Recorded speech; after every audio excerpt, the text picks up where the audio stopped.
Middle East this week, middle ഈസ്റ്റിലെ മലയാളികളുടെ മനസ്സിന്റെ കണ്ണാടി.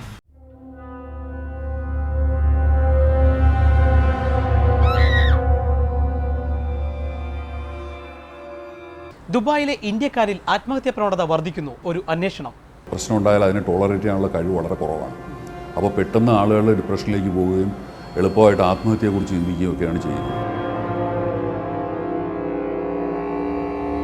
കൊച്ചി സ്മാർട്ട് സിറ്റിയുടെ പുതിയ മാനേജിംഗ് ഡയറക്ടർ ആദ്യമായി ടെലിവിഷൻ നൽകിയ അഭിമുഖം.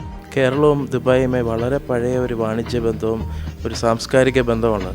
ആ ബന്ധത്തിൻ്റെ തുടർച്ചയായിട്ടാണ് ഞാൻ ഇതിനെയും കാണുന്നത്. ഈ താല്പര്യം സ്മാർട്ട് സിറ്റിയിൽ മാത്രം ഒതുങ്ങുന്നൊരു താല്പര്യമല്ല ദുബായിക്ക് കേരളത്തിൽ. വിവാദങ്ങൾ എന്ന് പറയുന്നത് ചർച്ചയാണ്. ആ ചർച്ച ഒരു പരിധി വിട്ടുപോയി പ്രോജക്റ്റിനെ ബാധിക്കുമ്പോൾ മാത്രമാണ് അത് തെറ്റായി പോകുന്നത്. മറക്കാതെ കാണുക Middle East this week, middle ഈസ്റ്റിലെ മലയാളികളുടെ മനസ്സിന്റെ കണ്ണാടി.